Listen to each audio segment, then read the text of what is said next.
cette troisième édition de Pierre Gasquet au sein du Collège des études européennes et internationales de l'Université de Pau et des Pays de la Tour.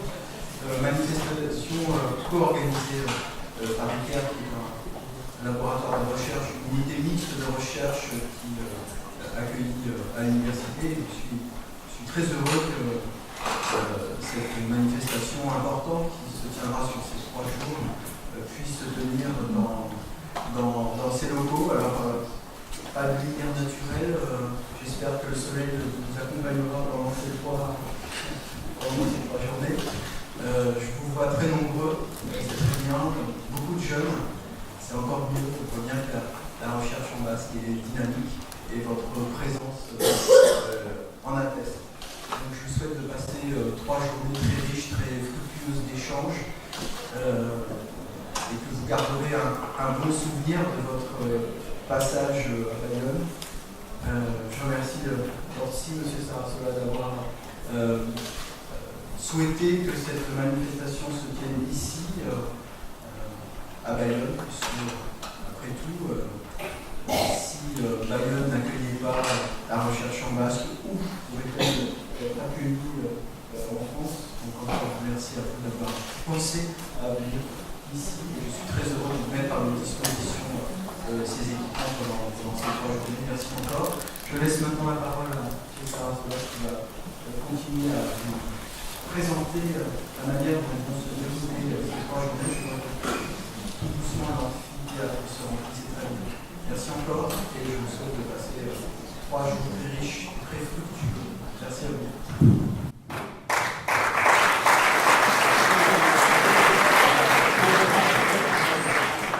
Merci Philippe.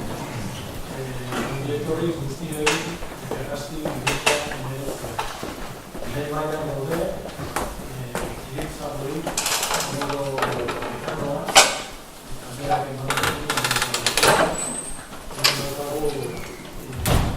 utzi etxeberria, Iker zentroko zuzendaria, Beñatarrabik Euskararen Erakunde Publikoaren presidentea,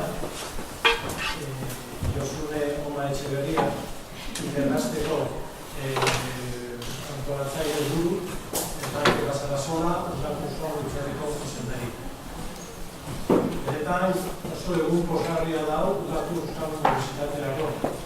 Hasieratik, Europen helburua izan da komunitate zientifiko intelektual bat antolatzea Euskaraz Euskal Herrikoan. Eta gaurkoa da puntu importante bat. Elkarren berri ukitzea funtsezkoa da ikerlarientzat. Eta hori lortu nahi dugu kongresu honekin.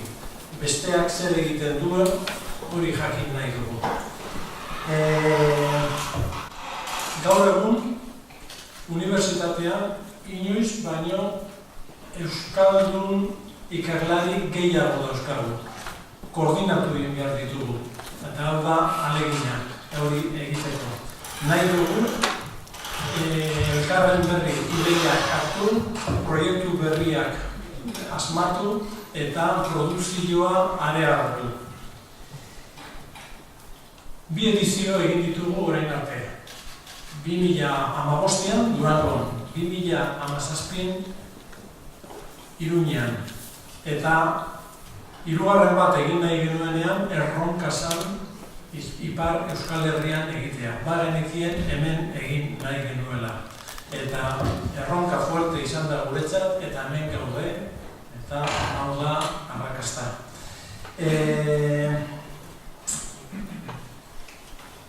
Ipar Euskal Herrian egin ahal izateko, superimportante izan da Utzi Etxeberriaren eta Iker zentroaren parte hartzea.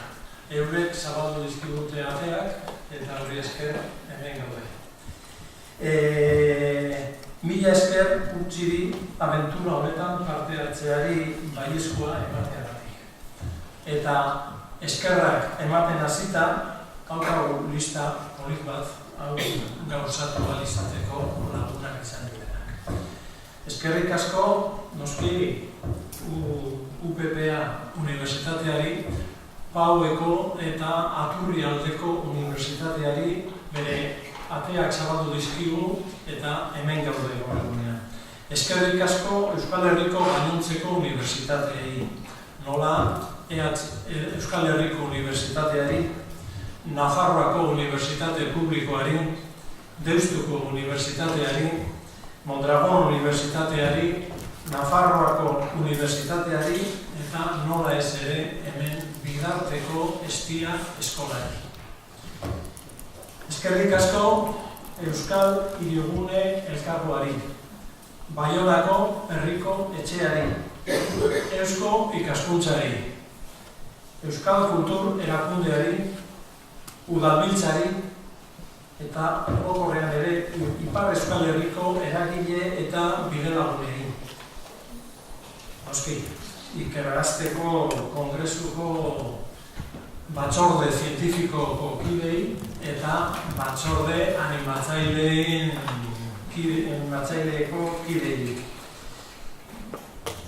Nola ez, Udako Euskal Unibertsitateko lantalde osoari. Zuek ere, zuek zarete protagonista nagusiak eta hemen dauden aurpegi berri guztiagoek, ikergazteok, hemen aurkezpenak egingo dituzue. Guztiei eskerrik asko eta orain hitza pasatzen diogu Urtzi Etxeberriari, Ikerzentroko Egun hau guztioi, eta eskerrik asko etortzeagatik. Kepak aipatu du UEuri lagundu diogula Ikerzentru bezala Ikergazte 2019 honen ekitaldi honetan laguntza hori eta gomita kasu honen esan pozaren kasu honen gaurre bat izan da Ikergazte 2019 antolatzeko garai honetan duen bide lagun izatea. Poz ez kasu honen eta poz handiagoz ikusten dugu gela hau beterik eta horreko mazpite esan nahi du Ikergazteren helburuak eta honeko betetzen hasiak dira da batetik ikertzaile gazteak biltzea, bestetik ikertzaile gazte euskaldunak biltzea eta nolazbait ikerketa hori plaza bat eskaintzea, ikerketa hori goibaiako ikerketa dela erakustarazteko. Eta hori horretik ez du ikusi baina ziur naiz horrengo hiru egunetan ikusiko dugun zerbait izango dela. Bestalde, nuke aukero pasatzen dutxin nahi esan gabe Ikergazte 2019 iparraldean eta Baionan antolatzeak ze garrantzia duen iparraldearentzat. Ez da bakarrik Ikerzentroarentzat esan da bezala horre bada, honetan parte hartzea. Uste dut, bertako unibertsitate, erakunde eta orokorrean gaur egun iparraldea hartzen ari den testuinguru bere honetan garrantzia handia duela horrelako zerbait hemen antolatzea. Erakusten baitu, ikerketa Euskal Herrian egiten dela Euskal Herri mailan, ez bakarrik hegoaldean, ez bakarrik iparraldean, baizik eta bien artean badela mugaz gaindik komunitate bat, kepak esan duen bezala. Beraz, hori da, oso garrantzitsua da uste dugu hirugarren ekitaldi hau iparraldean ospatzea. Enaiz gehiagik luzatuko, eskerrak eman behar dituen, baina dagoeneko kepak eman ditu, berezik eskerrak eman dizkiot UPP-ari eta Zabodi jaunari antolaketa honetan azpiegitura aldetik eman dituen laguntzagatik, ezer eskatu etzukean eta hori guretzako lagungarria eta gauzak errezteko moduko izan da. Eta nola ez eskerrik asko zuen hori etortzeagatik edo eta parte hartzeagatik zuen gabe bat baizen posible izango. Beraz, eskerrik asko eta hori basa.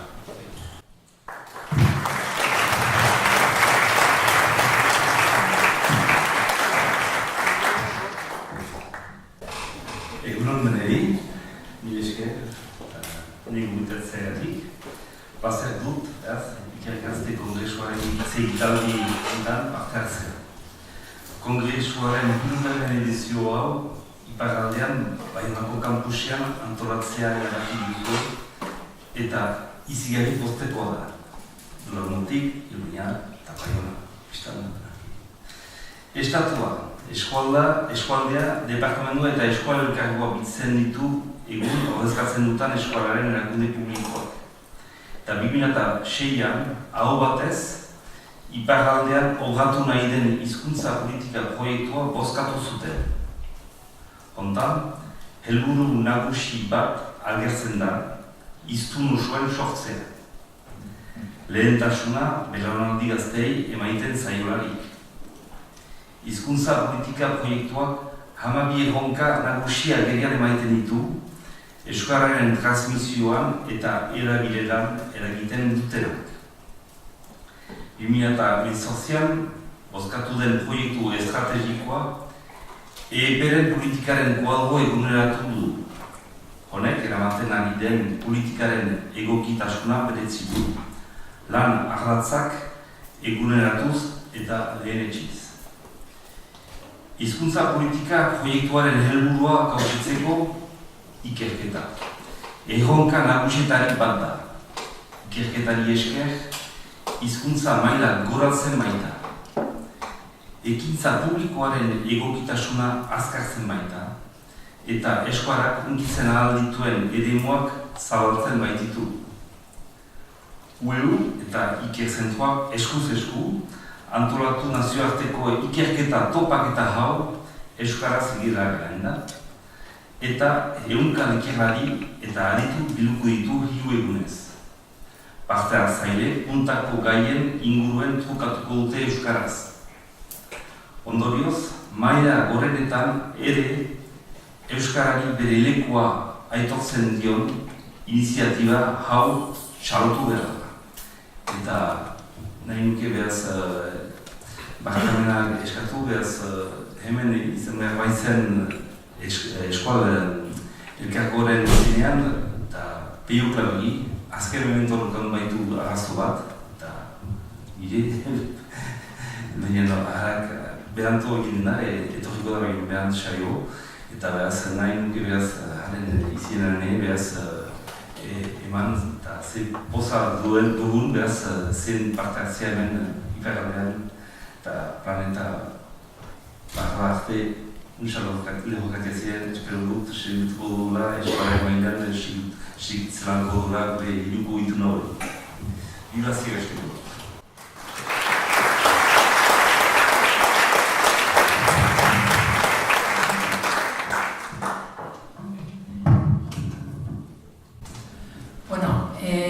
Egun ondan hori eta ongi etorri eta batez ere eskerrik asko. Eta nik batez ere eskertu behar ditudanak ikergazteak dira, ze badakitzea egin egiten duzuen lanak prestatzeko, disiplina artekotasuna jorratzen dugu ikergazten eta horretarako eskatzen zaizue zuen ikerketa lan zentro eta hardcore hori egitzen ditudanak nik modu divulgatiboan idaztea eta aurkeztea eta eskertzekoa da ze ahalegin egiten duzuen horretan. Eta beraz, ezinbestean zuei eskerrak eta zuei, danoi, ikergazteoi zor dizuegulako hemen egotea eta ikergazte egitea. Beraz, eskerrik asko zuei batez ere.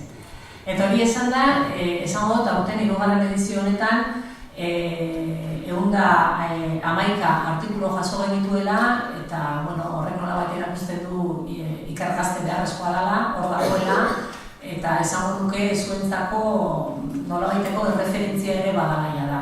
Eta hori ustot, bide egiten ari garen bide honetan badala garrantzitsua. 111 lan, eta azkenean gaur 100 lan, gaur egun hauetan 100 lan aurkeztuko dira.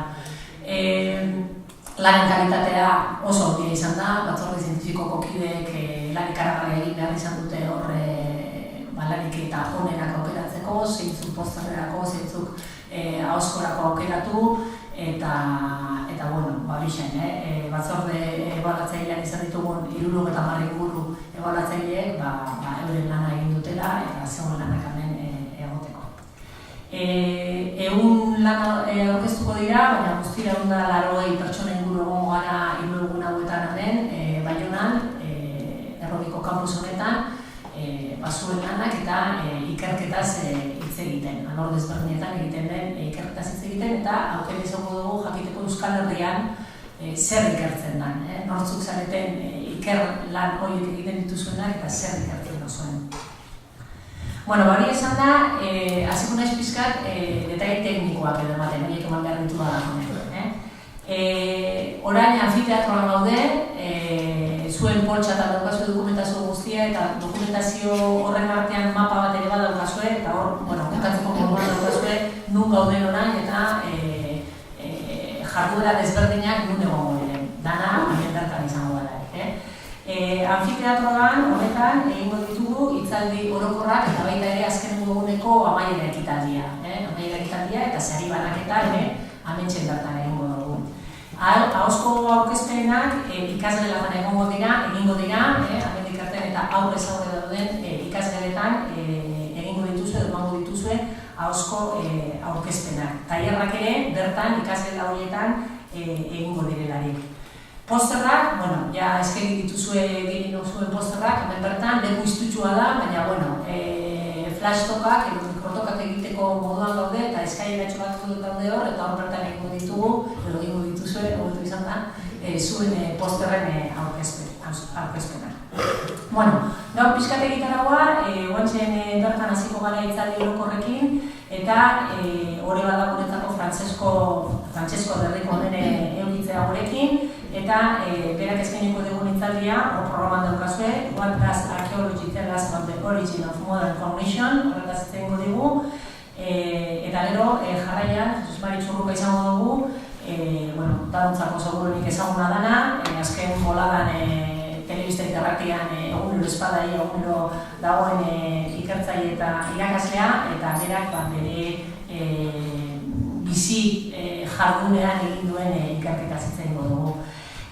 Kafea izango dugu ostean, eta kafea eta baita ere luntxa ere hemen azpian egingo dugu. Eskain batzu daude eta hemen behian dagoen txokotxoan egingo dugu kafea.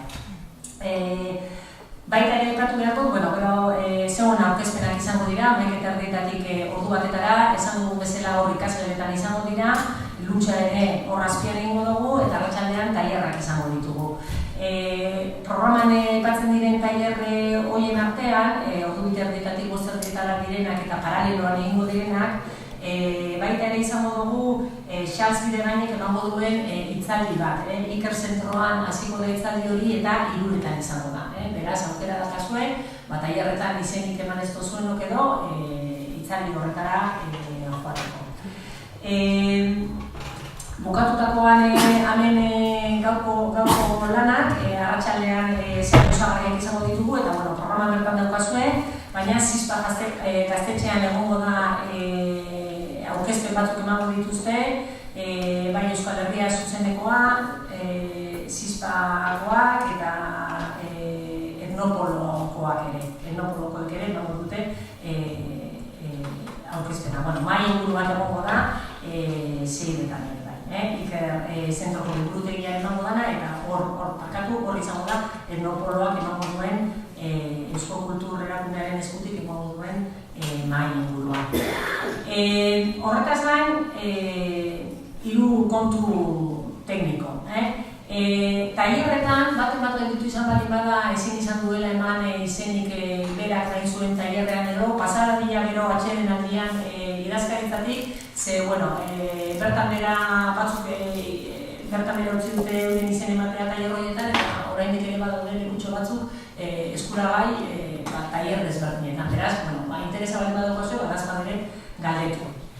Bigarren kontu bat, wifi-erena da. Hemen, segurutasuna da lataneko zorroztasun handiakin jokatzen dute, euroan badirudi dagoela hemen, anfiteatro honetan, baina ez dakite konektatzeko aukera dagoen edo ez, Arturo Gudine baiet, lortu dutela konektatzea. Estaldura oso ahula da, eta beraz wifi-a arazoak emango ditu. Apartamentuetan, ikergazteok hartu dituzuen apartamentuetan, hor badaukazuen wifi-a. Ordu bietan ere, urbildu zaitezkete ikergazteok idazkaritzara, jakiteko apartamentuak dut daude, nola urbildu bertara, eta nola joan bertara. Eta beste ikusten ez dagoela. Nire esku horri hauetan bintzat ez dut bestelako oharrik ikusten, eta beraz, bixen, ongi etorri danoi, espero eta asko gozatzea egun hauetan, zeuen artean elkarrekintzak eta elkarlanak azteko modu bat ere bat da, eta bixen, gozatu ezazue, eta Eta hori zen, emankorra izan dadila 2009ko Baionan ospatuko dugun ikergaztea.